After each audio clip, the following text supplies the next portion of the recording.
the evening of November the 5th, 1940, and a group of British ships are racing across the Atlantic to resupply Britain. In the middle of the convoy is a single armed merchant cruiser, the HMS Jervis Bay. A call comes over the bridge.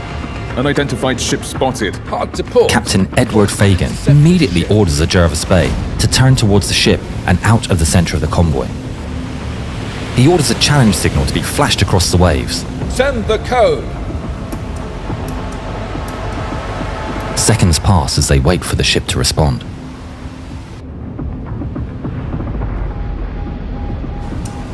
But the mystery vessel sends back the exact same challenge message.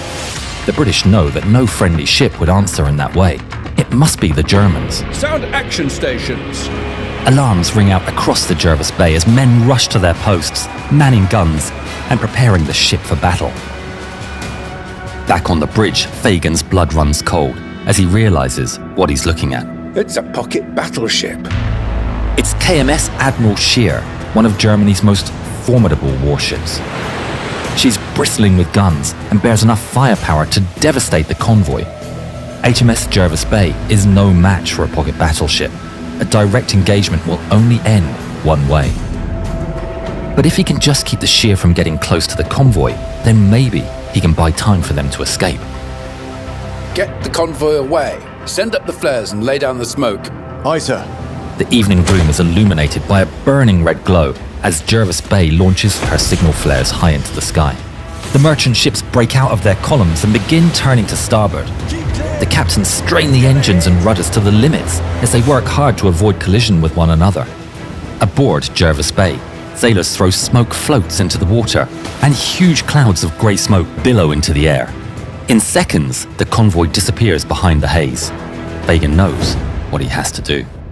Turn to starboard. Make full speed and close the distance. HMS Jervis Bay charges directly towards the enemy, drawing all attention to herself. 10 nautical miles away, on the Scheer, Kapitan Zerzay Theodor Kranker and his ship power forward to close the distance with the seemingly defenseless convoy when a message comes in. Kapitän, eines der Handelsschiffe greift an. Es sieht aus wie ein Dampfliner. Haben die überhaupt Waffen? Wenn ja, dann sind sie nicht so groß wie unsere, Herr Kapitän. Hart Backbord. Kranker orders a turn to port, bringing the ship's broadside to bear. On HMS Jervis Bay, Captain Fegan can see his enemy lining up the first salvo. Confident the merchant ships are now hidden from German guns, Fegan gives the order. Open fire! At the forward gun, able seaman Sam Patience rams a shell into the breach, but the enemy's still not in range of the Jervis Bay's puny 6-inch guns. Sam watches on the horizon, and the thunder of Admiral Scheer's 11-inch guns tears across the sky. It takes more than 20 seconds for the shells to come whistling down to sea, splashing home in front of their bow and kicking up huge columns of water. The German gunners are finding their target, and the Scheer immediately fires off a second salvo with an enormous roar. Huge columns of spray are kicked up as rounds fall close behind. They've got us bracketed! Feuer! The massive guns fire their third salvo. And this time, it's a direct hit. The bridge is torn apart by a mighty explosion. Fegan reaches down to pick himself off the floor, but the pain in his shoulder is excruciating.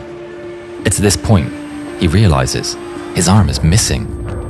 But despite losing a limb, he's determined to fight on, and he descends painfully down to the deck, clinging to another sailor for support. Shells continue to land every few seconds, and soon the entire superstructure begins to crumble under the repeated explosions. An incoming round even blasts away the white ensign flying from the main mast. The crew look up as shards of wood and glowing embers cascade down to the deck, and the tattered white flag flutters down. But the British crew stay calm. They've drilled for this situation, and now the training takes over. Firefighting teams battle the raging blaze with hoses.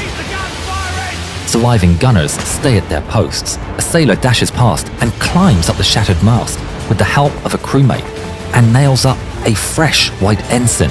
There's a rousing cheer from the surviving British crewmen.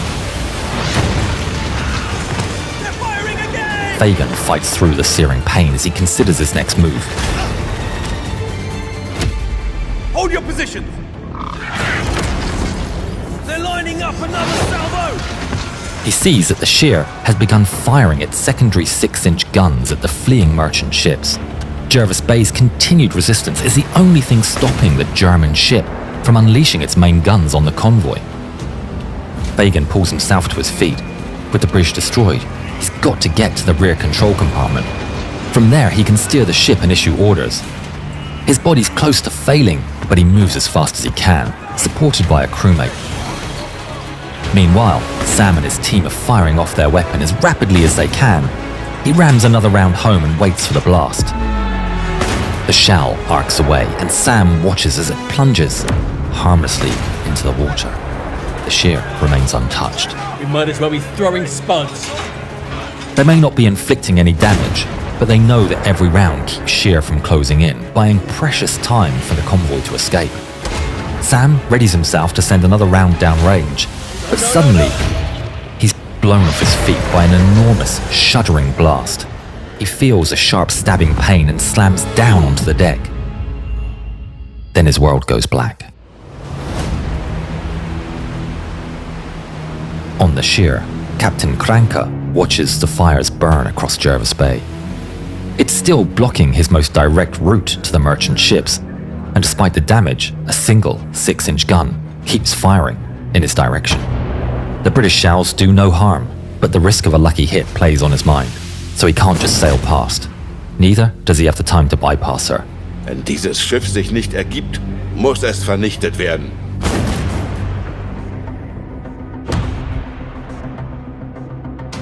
Sam comes round slowly, waking up to the chaos of battle. Through fogged eyes, he watches as the captain slowly makes his way along the deck to the rear control compartment. If Fegan gets there, he'll be able to steer the ship and issue orders. Maybe he can get them out of this. Sam watches and shouts encouragement. Come on, sir!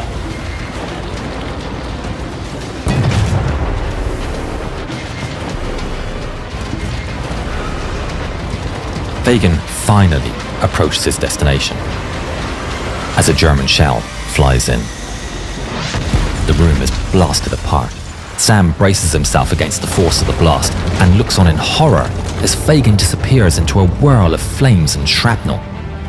Sam clings to the rail as the smoke clears and shapes start to emerge from the gloom.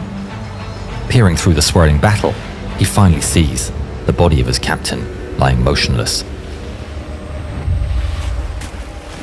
The next salvo comes in seconds, striking home and tearing into the ship. Flames burst up from below decks, inflicting the final crippling blow. Jervis Bay shudders, lurches, and then begins to list as water rushes into the hull. Abandon ship!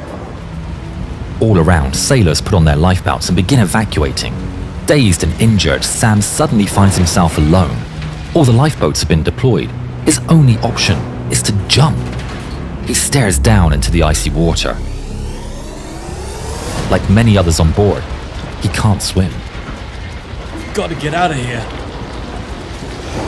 But then he spots one last lifebuoy sitting in its case. Bracing through the pain, he limps across the deck and hurls himself at the buoy. He pulls at the case, straining every muscle, but the buoy just won't budge. Sam can feel the ship shifting beneath him. Every second brings him closer to an icy grave. He musters all his strength and pulls again. And this time, the buoy comes free.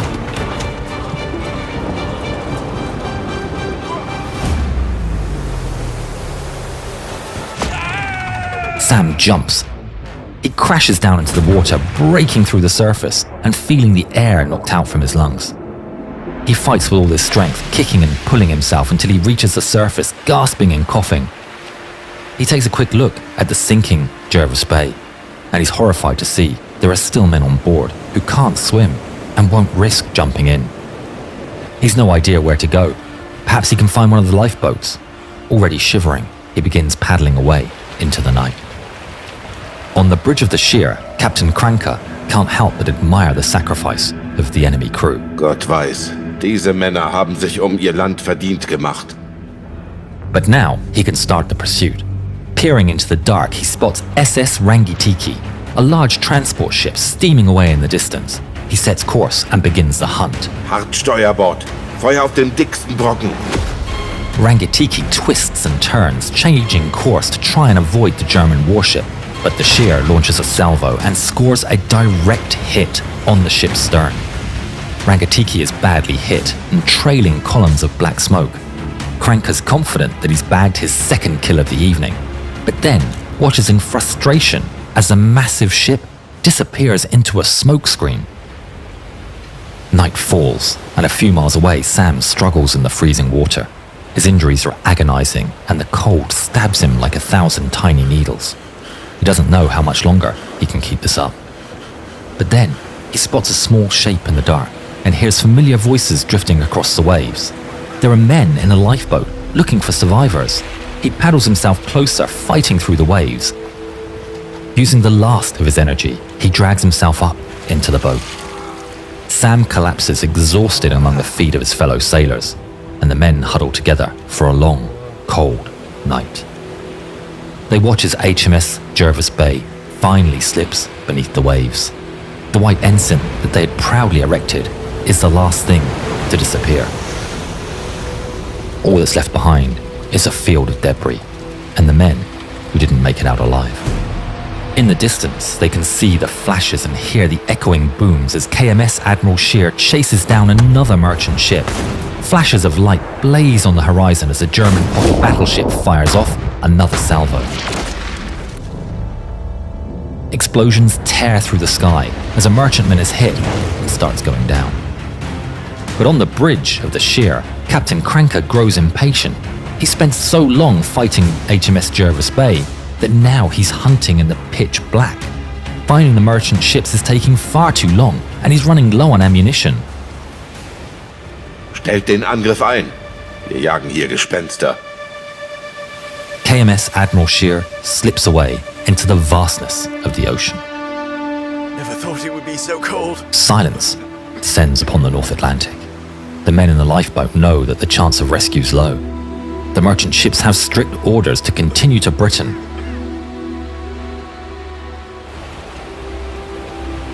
But hours later, the survivors spot lights approaching. It looks like rescuers arrived.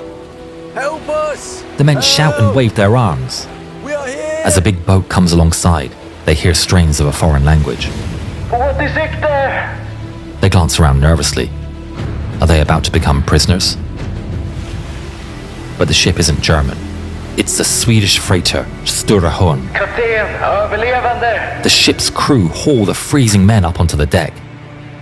Altogether, Sturehorn and her men save 68 of Jervis Bay's 256-man crew and deliver them safely to Canada. The British ship's heroic sacrifice allowed for almost all of the merchant ships to escape from the KMS Admiral Scheer. For his bravery, Captain Fegan was posthumously awarded the Victoria Cross. The Germans didn't all have it their own way. Click here to see how the British sank the Scharnhorst.